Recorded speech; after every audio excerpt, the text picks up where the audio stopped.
Hiroshi is, by the name pa lang, Japanese na. He has, I would say, difficult dilemmas dahil ang problema niya dito, whether pipiliin ba niya yung mahal niya sa buhay, yung mga kaibigan niya, o yung bayan niya. So having that problem, I think that makes a person, parang always on his toes, always thinking kung ano yung tamang gawin.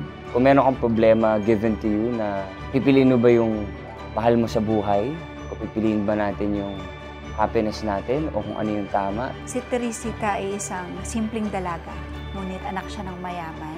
Makikilala niya dito ang kanyang half-sister, played by Barbie Forteza. Siya si Adelina. Parang hindi sila okay. Ganon yung pagtanggap ni Teresita. Lalo na nung nalaman niya dun sa pamilya niya. Hanggang sa lumaki sila, meron sila parehong pangarap. Ang pangarap nila ay ang maging vaudeville star. Dahil yun yung pangarap rin ng ama niya. Pangarap rin nila na makasama ang papa nila sa pangarap na yon.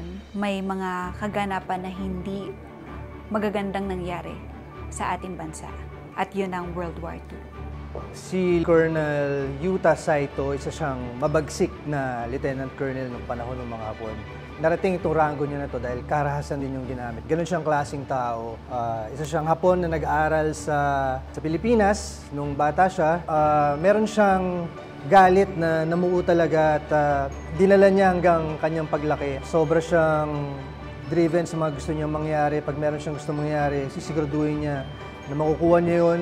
Si Adelina ay isang babae na maraming gustong marating sa buhay. Isa siyang mapagmahal na kapatid. Laki siya sa piling ni Kuya Eduardo. So, yung the way niya mahalin yung kuya niya, mas parang bardagulan, mas asaran, ganyan. Si Eduardo de la Cruz ay isang batang pinagkaitan ng pagmamahal ng kanyang ama. Yung childhood ni Eduardo is very much difficult. Hindi niya alam kung paano ba ang lumaki ng may kalinga ng magulang. Ang tinuring niyang pamilya lamang noong mga panahong yun ay ang kanyang nakababatang kapatid na si Adelina. Naging masyado siyang protective sa kanyang nakababatang kapatid at yung mga desisyon niya sa buhay ay laging nagbabase sa kanyang emosyon. So, yun yung medyo mahirap sa part niya. Dahil siguro nga sa lack of guidance ng magulang, motivation niya lamang ang kanyang emosyon palagi sa paggawa ng desisyon. Dala siyang mapaaway dahil sa hindi akma sa kanyang mga values na pagtapak sa kanilang magkapatid. Siyempre, lumaki siya kasama rin ang kanyang mga kababatang si Teresita at si Hiroshi. Kasama si Adelina, silang apat ang nagturingang magkakapatid kahit hindi sa dugo. Hanggang sa dumating nga yung gera, panahong nagsisimulang mangarap at nagsisimulang mabuhay si Eduardo. Tsaka naman may dumating na isang panganib na hindi niya inaakalang magpapabago sa buhay nilang apat.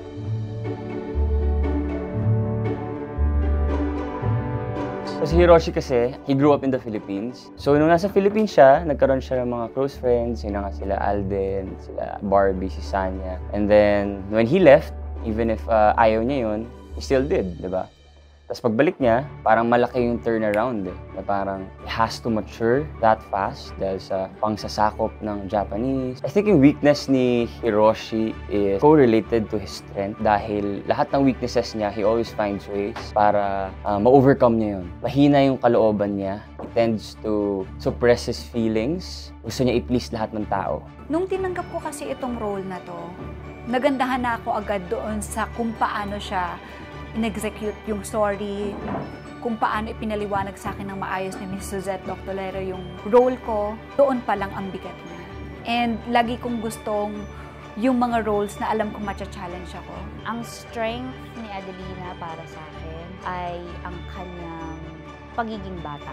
Yung pagiging bata ni Adelina gives fresh take on the situation. Lahat bago, lahat sariwa. Dito pa lang nabuhay si Adelina sa generation na to, pagpasok ng World War II. So lahat ng gagawin niya dito, hindi niya natutunan dati. Lahat to magbibigay pag-asa rin sa mga kabataan na may maaari tayong gawin. Hindi man siguro yung nakasanayang paraan, pero may magagawa tayo most definitely. He is hardworking. He empathizes with a lot of people. He always wants to please yung mga mahal niya sa buhay. Talagang, I would say he is a selfless person, a loving person also to Adelina and to his friends. Strength ni Teresita, yung pamilya niya, kung paano niya tingnan sila as inspiration. Weakness niya na kapag may sinabi yung pamilya niya, kaya niyang sundin. Strength niya ay isang pagiging leader.